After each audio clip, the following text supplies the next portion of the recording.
So if you watched my previous video on a pre-qualification versus a pre-approval letter, you now know why a pre-approval is so much better than a pre-qualification letter. So that being said, I'm going to get into the nuts and bolts, the nitty-gritty, all about the pre-approval process in this video.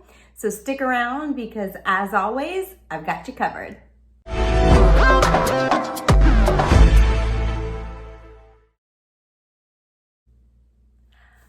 Welcome back. If you're new here, I'm Jessica Johnson, a realtor here in the Tampa area with Coldwell Banker Realty, and we are going to go over all things pre-approval process related today.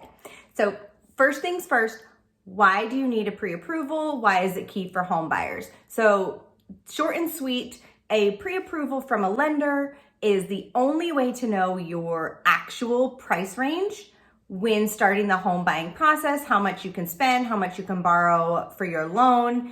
And it also presents you as a qualified buyer to sellers. So it can really help you in this kind of ultra competitive market we have going on in the Tampa area right now to just give you a leg up. And honestly, most sellers agents won't even take an offer if there's no pre-approval letter accompanying it.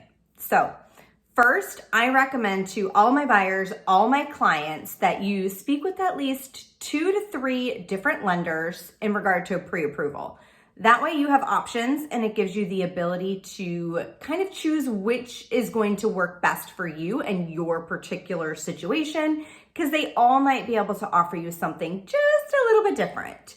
So again, 2 to 3 different lenders. Something to note, it will not hurt your credit to get a pre-approval. If anything, your credit may decrease by up to 5 points because they do run a hard credit report, but it's not going to drastically reduce your credit or affect you to get those 2 to 3 different pre-approvals. So the first step to getting a pre-approval is to complete a loan application. Along with that loan application, you're going to have to provide documentation of things like financial history, income, assets, debt. Your debt to income ratio is what that's going to be referred to as. And then you're going to have to provide things like W-2s, proof of self-employment, documents and income, your place of residence, tax returns. They're going to run your credit, so your credit report, bank statements.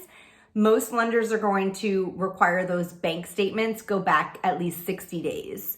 So something to keep in mind, depending on the lender that you work with and whether you qualify and things like that, you can generally get that pre-approval letter back within a few days, or it can take up. Something to keep in mind when starting this process.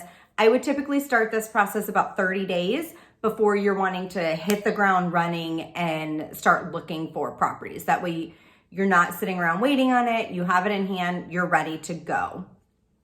Once you have that pre-approval letter, it will generally last or be valid anywhere from 60 to 90 days. At the 90-day mark, it does typically expire and you will have to go through that pre-approval process again. So like I said, that's why typically no more than 30 days before you're ready to hit the ground running looking at properties is when you should start this process.